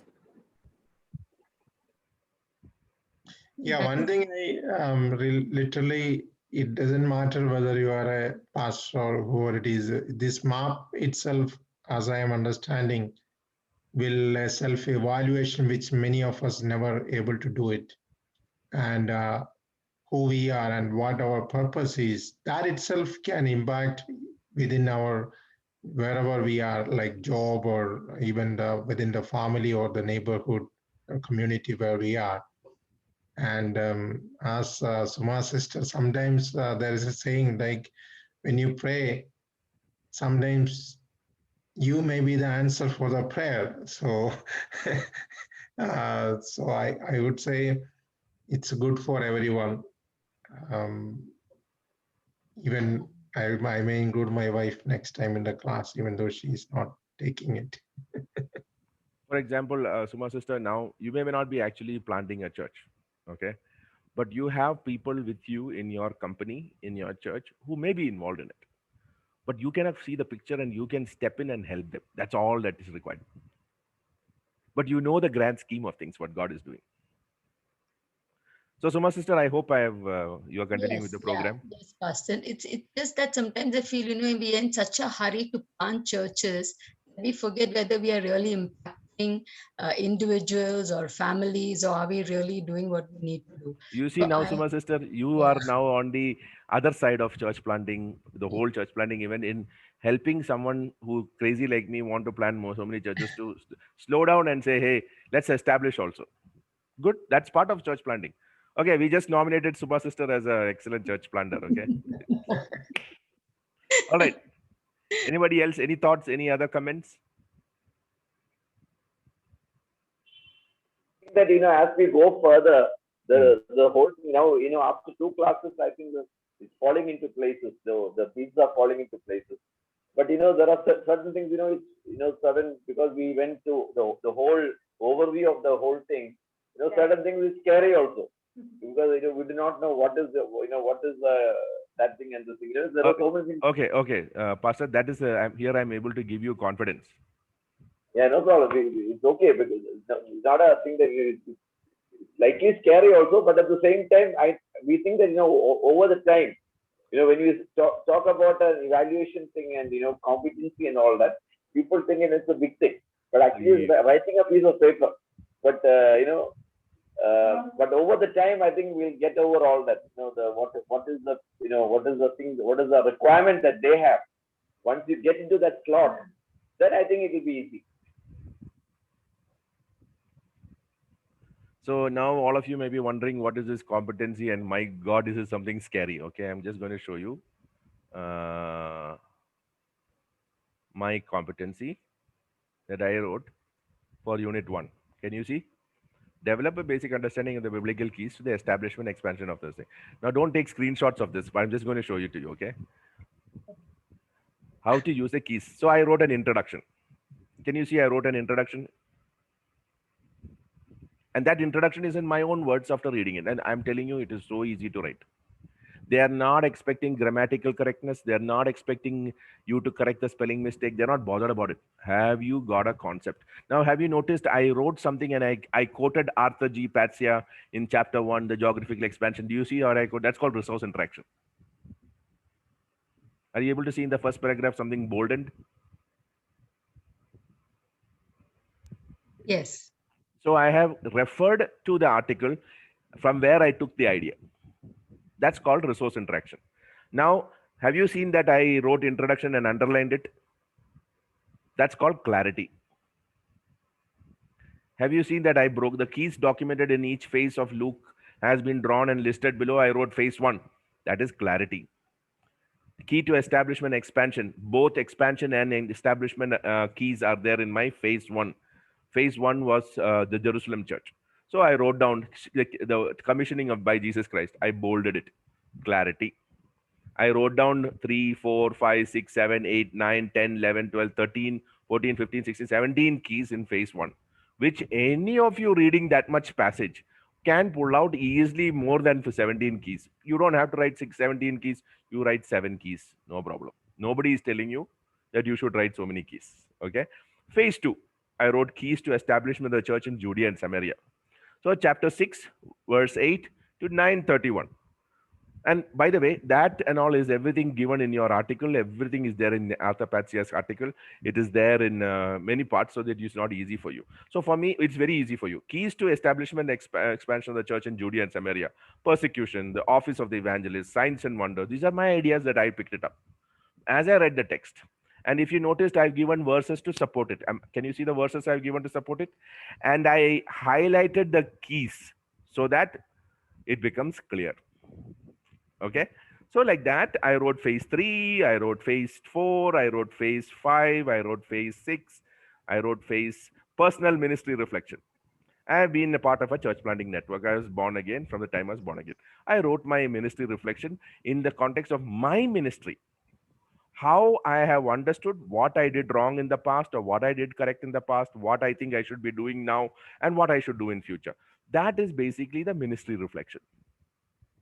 Okay. Now, that is right, your competency, and I use clarity. I was complete. I was I supported my document. Mine was accurate. Mine was ministry reflection, and it was critical. Now, is it complicated? It's very simple, right? Yeah, because of these Yes. phases that you had written, like phase 1 to phase 7, is that outline or that structure already there, and you have to write under that structure, or is that No. something that you give? Okay, that also I will show you. Okay, hold on.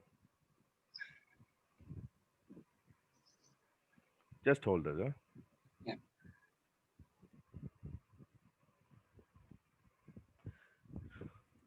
Now, you all saw this document and I have sent it to you, right? Just now we discussed about it. This document?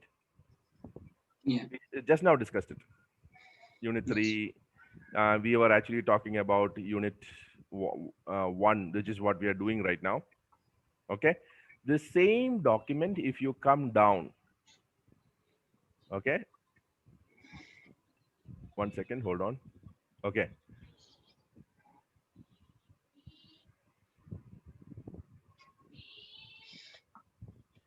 Keys to effective, he has given you the answer also. Keys to the effective establishment and expansion of the church towards the theology of Acts. Keys to establishment of church in Jerusalem. Keys to the establishment of church in Judea Samaria. See, the answer is there. They've also given you a model, but please don't take it, don't cut paste it. So there are different ways. By the way, you don't need to use this model. You can divide the Acts as Petrine, Pauline, and then write it like that. You can divide it based on region. You can divide it on. There is a very encrypted division of Acts, which you will see when we do Arthur Patsia's article. Okay, there's an encrypted version. It's there in your one of your gene gets or in Gordon Fee also. There is a description of how you look at Acts. When Luke wrote it, actually Luke divided it into particular segments.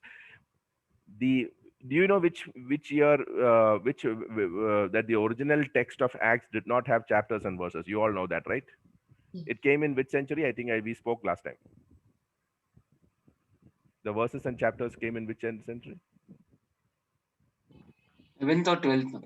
11th or 12th, the chapters came, and I think 14th or 16th, the verses came. So in the original Acts, there was no these chapters and verses. But when Luke wrote, Luke actually categorized it, and there were milestones put in the text. And when you discover those things, you will see amazing how beautifully Luke had an intent of writing this. And you will discover that intent. That will make it easier for you to understand why what Luke wrote and why he wrote it. And basically, that is your discovery. So, Pastor, when you wrote competency, you just took one region and studied that, and you expanded on what you understood from that particular region of his travel. Yes. And what keys did he use? Okay. And my ministry reflection, when I write at the end of it, should reflect these keys. Okay. That means how I look back upon my ministry and probably I never use these keys, or how I use these keys, how now I've learned something and I want to apply that in my current life, how I am going to apply these keys in my future planting of churches. That is your ministry reflection, which you're writing it in your own words. You can be creative. Now, for example, as I showed you last time, 1 second, hold on.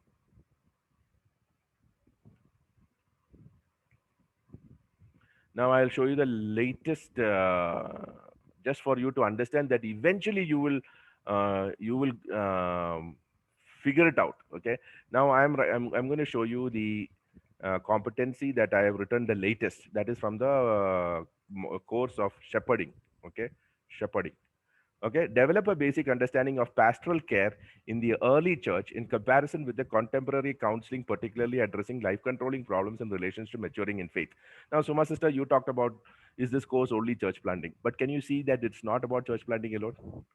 The whole idea of church. See, it's talking about pastoral care in early church. How it is, you can compare it with today's counseling. So I wrote a paper on it after my discussion. So introduction. And then I gave the 3 different types of counseling strategies. The goals of counseling in the early church. Okay. Now you can be as creative as you want. All of these color and this thing and all. makes it more clear, makes it more creative. Okay, the process of counseling in the early church. So I wrote down the process from the articles and from the text. Okay, all of it I went on writing. You notice I put the verses in different color, I highlighted certain things. Then I wrote one Paul, Hellenistic philosopher, one article I quoted when I writing. Then I put up a nice this thing of all the one chart I got from the internet. I put it there, significance of the Greco-Roman philosophies and schools. Then can you see? I gave a picture of how the whole of First Thessalonians is the book of study here. Okay, how the First Thessalonians was divided, the didactic and hortatory, the personal and historical, related to what the articles were talking about, which I found on the internet. I put it there. Contemporary secular counseling. So I quoted so many articles there. Okay. Then I put another chart of how Christian counseling works today, something that I found very interesting on the thing. Contemporary Christian counseling in more detail I've written. Okay. Life controlling problems. Then I wrote the goal of counseling, what we are typing. So I wrote my own chart, how it all works. I designed my own chart. Don't take screenshots and use this. Then I created another chart showing how the Great Commission actually has its own itself. Counseling is incorporated into the whole thing. Okay. Now I wrote my ministry reflection. Okay. How I got trained in as a counselor, what I did, what are the courses I did, what I learned through from this new course, how I'm going to refocus. Now, because I'm a demon student, I also need to show how I taught this course. Okay. Now imagine now from my first article, which had no pictures and diagrams, today when I write an answer, I have wonderful ideas that I can put in charts. So this growth that will happen is normal for you, because as you develop your thinking, as you do this course, eventually I'm telling you, when you are in your by your Pauline, the second module and all, you would be putting charts and drawing, all of this. Now you may be thinking, my God, George has amazing graphic. I don't have anything. I don't know how to do anything. I use simple Word document to do the program. Okay, simple Word document tools I use to create those charts. All right. Yes, did I clarify that question also in whatever the... Yes. Pastor, you're going to say something? Is it clear now? Yes, Yeah. Pastor Juju, you're muted. You're saying something? Or you're telling your wife something? No, I said Pastor Joseph is getting prepared for breakfast. All right. I get the picture, Pastor Juju. All right. Any more questions? I think we got a good start. So we didn't discuss map, or we didn't discuss the articles, because that was not the intention, but it is to get you to a place where you kind of would be grounded in it. So when I speak, you will understand. Next. Just one. Yeah. One last thing. See, you have like a battery of degrees on all this counseling, this, that. For me, everything is on experiences in life. So where do I fit in? Is what as No. as You don't need any. interaction with people and. You don't need any certification. Nothing. This course is designed for ordinary, simple church people. Hopefully, not at. That's what I told. Don't get scared with Dr. George. He's superhuman. I think some of us will speak, so you'll be able to comprehend better. So, Suma sister, when you are presenting your paper, you put it in your context. That's all. Oh. For example, you studied a lot of funda on church planting from Acts, from Paul's life. That is your learning. You may not be using that in your ministry, but you can tell this is happening in my context of my church. It is in the process of planting. So you can use it like that. It's not particular that you should be a planter. Oh. And as the course goes down, you will see there's a lot of other things that they teach about how a church functions. For example, essentials of sound doctrine, how doctrine developed over the centuries. It is so beautiful to see it. Then leadership in the first century, how beautiful to see the apostolic team and the local church team, and how the elders are elected, and all of those things you will learn. How it happened in the first century, how it developed in the second and third century, how it has been in the dark ages, how Reformation came, how everything changed, where are we today. So that course is superb to see.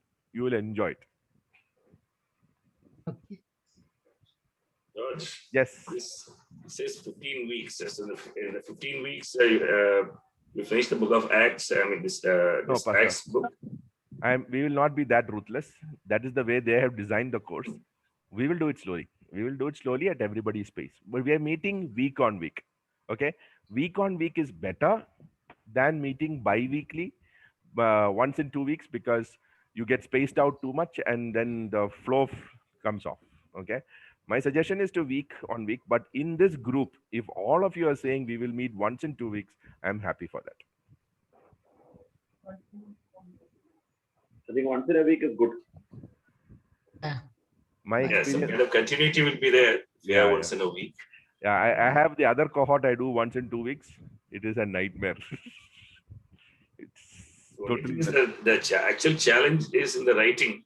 See, learning is probably is not difficult, but writing is going to really take a lot of time. Really, a lot of time it's going to take. So it all depends on how much time we are able to give. Yeah, then we can write. So, Pastor, there also I will help you by giving you tips of how to go about it, so that when we are doing our discussion itself, you put a Word document with your competency heading there and start writing it or typing it or writing a paper, whatever you are coming to your mind during our discussion, whatever is coming to your mind when you're reading the competency, okay? When you're reading the article, whatever is coming into your mind, because you already know the competency question, right?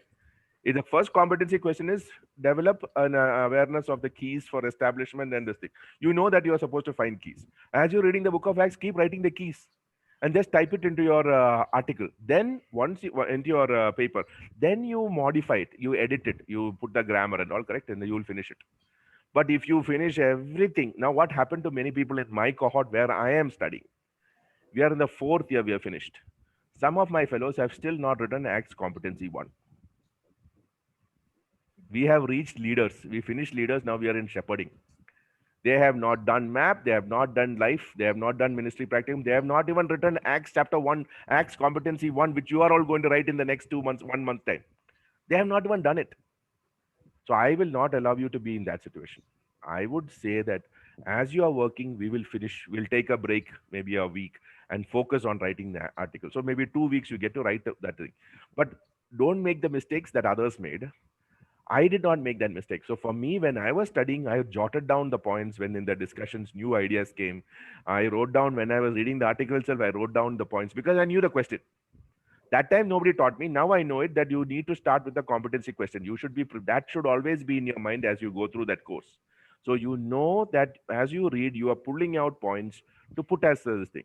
Now, I understood that fasting and prayer is important for planting a church, because in Acts chapter 13, where Antioch elders, Manan and Paul and Barnabas and the other guy, Niger, that guy, all of them were sitting together. They were elders of a church. Then you will figure out that when Antioch was planted and when this happened, you will find out the timeline. In about 1.5 to 2 years, there were already elders in the church. There were already prophets in the church, and they sat together. They fasted and prayed, and the Spirit of God spoke them and told, set apart Paul and Barnabas. So fasting and prayer is a key. That's all. And you put it in your own words, how Paul did it, and put the marking of the verses that you took it from. Now, is that difficult?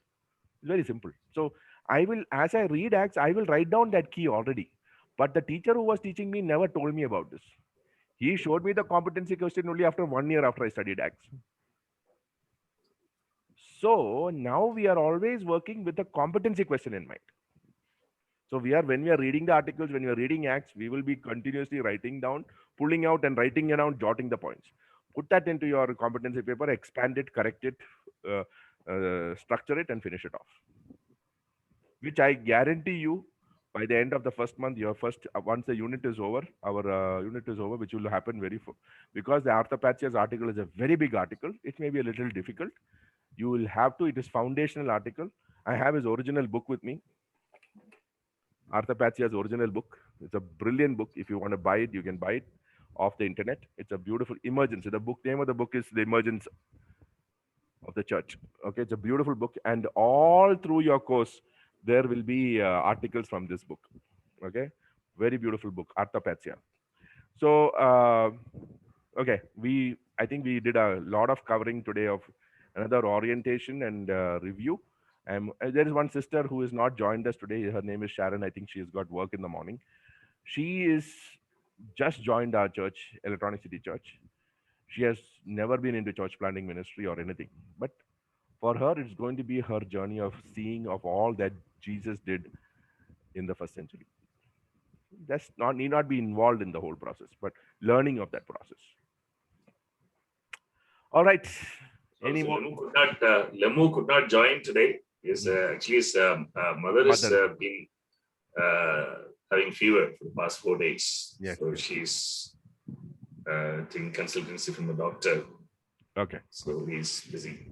I think you know his wife also is carrying. Yes. Oh, yeah. He told me about his struggle yesterday. Mother on one side, father on one side, and wife on another side, and now Antioch school and George on another side. So he's saying it's very difficult.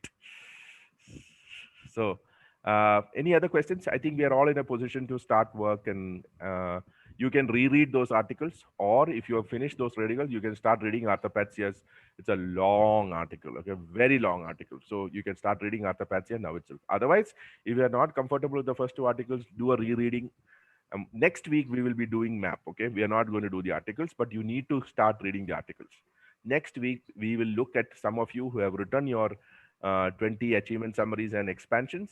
We will look at it, and we as a part of your map step 1 and step 2 being approved, you have to show collaboration. That means how your members of your cohort commented, whether it was to be revised or to be approved, will have to be mentioned in it. So all of you will have to show your map, and we will all of us in the cohort will sit together and look at your achievement summaries, look at your expansions and approve it, or ask you for to change some things. That will happen from next week onwards. Yeah, so the expansions, actually, I think you had asked us to write 2, so I've written 2. Yeah, so 2 means if I told you 8, you would have got scared. You expand 8. You choose 8 and expand it, sufficiently expanded. But please don't be very modest. Please say I did, I write, I wrote, I led, I thought, I felt. All of those things should be in your I. This thing. We is also acceptable. We is also acceptable because sometimes we work it in teams. No, we can use. Pastor, but in the examples, like you said, the expansion should be a page or 2. In the examples, I've written few lines because I did my expansions only in few lines. I didn't write pages. Yeah, so if you have to have a significant amount of data to pick from. Otherwise, your data will not be enough to pull out in that chapter 3. So if expanded, I'm saying I wrote, 1 second, I'll just show you, because again, you will have an idea. I'll just show you some of my expansions, okay, so that you will have an idea. Mine got approved, so you can use mine as a sample.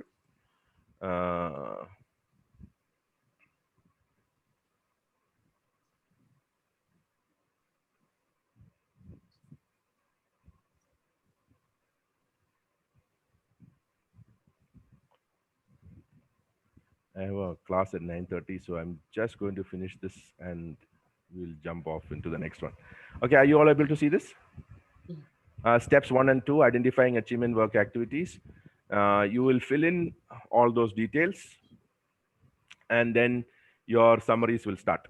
So I have written my summaries, childhood, early adulthood, and I marked it. Okay, I'm going to take one of it to show you how it was. Rock of Ages concert, Mangalore, led a team of youth to organize a concert at Town Hall as part of reaching out to the youth in the city. First of its kind done in our church. Okay, so like that, I have taken 20 of them. Okay, and I have expanded. Now look at my expansion. So my expansion will be just, I'm filling in the data into that worksheet only, okay, nothing else. Led a team of youth to organize the town. So I've taken that number 3 as an expansion. How you got involved? Can you see the size of the paragraph? Details of what you did. You see the size of the paragraph? What was particularly satisfying to me? Okay, so this now becomes data to pull out to do your steps 3 to 7. To identify what motivates you, what subjects motivate you. It's interesting, in my entire study, food did not turn up. Can you believe it? Vehicles did not turn up because my the people who are evaluating me or my cohort members were saying, Pastor, you love food so much, why that has not come up? Yeah, there are things that never came up. So in my next expansion, you can see, independently work to discover a phenomenon and build a hypothesis and supported the same with a successful experiment never done before in history. So how I got involved, details of how it was, what I was particularly satisfied. Is that okay, Suma sister? Give you Yes. an idea for Yes. Yeah. okay. Simple. So No, mine is very general, Pastor. Yours is all, you've focused on your ministry and this. I have done a very general on my life. No. This is my my work, my thesis. What I did into this thing. Exactly. My I played a game of football. Everything is there. But when you're writing, it should be specific. Yeah. It should be an event, time bound event. It should be okay, and it should be something that you really enjoyed doing.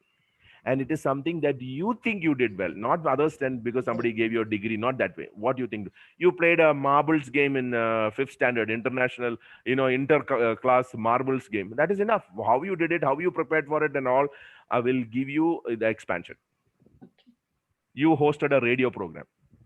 How you prepared for it and what you delivered, how you did it, how it and how you got appreciated, all of that can be done. Okay. So it should be specific event. It should not be very broad. It should not be something that you got a prize or you got a degree. That those are not accredited. Those are not required. Those are not the ones we're looking for. What you think you did well. Maybe you're studying for the exam. You can tell I studied and got first rank. So how you studied, what you did will give you expansion. Okay. So that's okay. So next week, what we are going to do? You're going to come with your 20 achievement summaries. You're going to have your 8 expansions. We will at least do 3 of them. We will check it and we will, all of us will contribute to them and they can upload it and whenever the cloud access comes and your first competency is done. Is it looking much easier than before? Yes. Yes. Anybody here, Sibi? Is it okay? Is it okay that you can work through this? All right. Pastor Joseph? Absolutely fine. Yeah, Subhash?